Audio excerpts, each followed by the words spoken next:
AMD's first quarter results, they are just hitting the wire. Let's take a look at those numbers. Shares up about 7% initially in the after hours. Q1 adjusted EPS 96 cents versus the estimate of 94 cents. So that's a beat on the bottom line. Revenue $7.44 billion. The street was at $7.12 billion. So beats on the bottom and the top. Just looking at Q2 revenue, what they're calling for between 7.1 and 7.7 billion. The street was closer to 7.23 billion. And they are modeling Q2 adjusted gross margins 43%, and they say that it is inclusive of export charges. Remember, the stock was under some pressure here. Of course, it was down year to date about 20% heading into this print. It was down nearly 40% over the past 12 months. We're higher here in the after hours. Big picture questions, obviously. How does AMD talk about the AI opportunity ahead?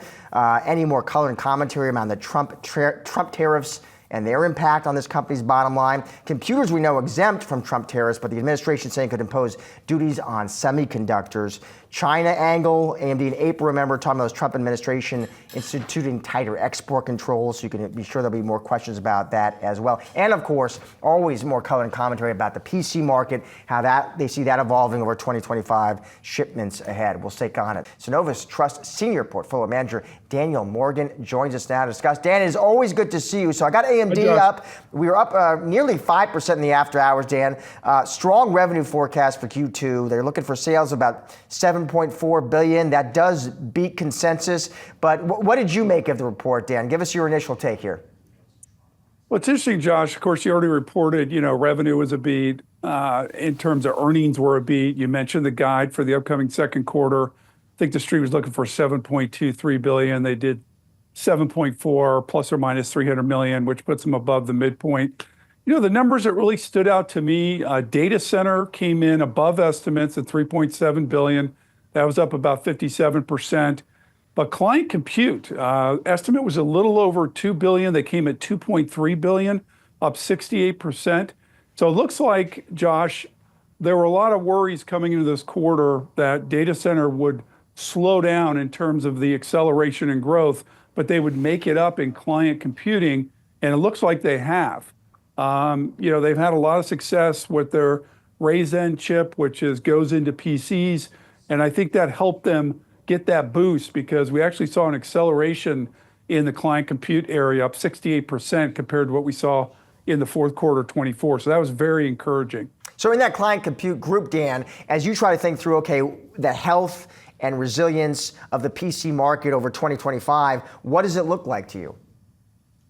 IDC's got an estimate right now of 5% growth. And a lot of that is based on people buying ahead of the tariffs, right? Mm-hmm. Even though PCs and smartphones have been exempt, there's still worries that will be lifted and eventually you'll start to get a ramp up in terms of tariffs. So I think that's what's kind of being built into that number right now. Again, Josh, nothing compared to what we saw during the work from home COVID time period where we saw a huge increase in demand for PCs and laptops. We've gone back to our more normalized, mature growth rate that we've had, the last 10 or 15 years, which is kind of mid to single digit. What is, Dan, the kind of long-term AI opportunity for AMD as it competes with NVIDIA? How do you think about that and frame it?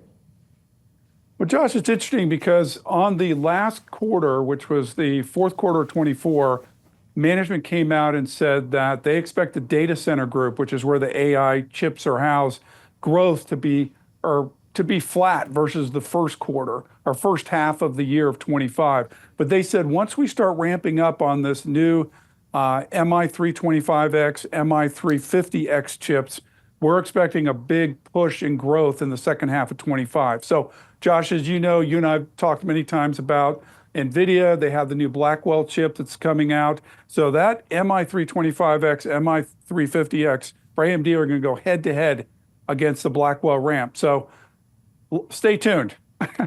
Now in April, Dan, AMD did say we expected to record this expense, about $800 million, after our government imposes more restrictions on these chip exports to China. How should investors be thinking through what that means for AMD, near term, long term?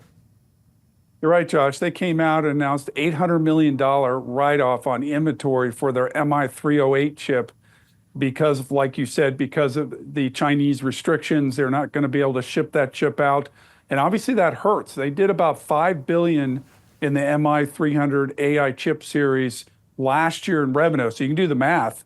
It's pretty sizable, almost 20% of what they did, they had to write off. And this is a concern, Josh, going forward, because how do they make that up, right? They've got to make it up with revenues coming from another chip. And then going forward, can we expect any future charge-offs that we just don't know about because we don't know what the retaliatory environment's going to be in terms of restrictions from China? So that's kind of a wild card moving into this rollout in the second half of the year for these new AI chips that they have. Bottom line, Dan, correct me if I'm wrong, my friend, but do you own NVIDIA but not AMD?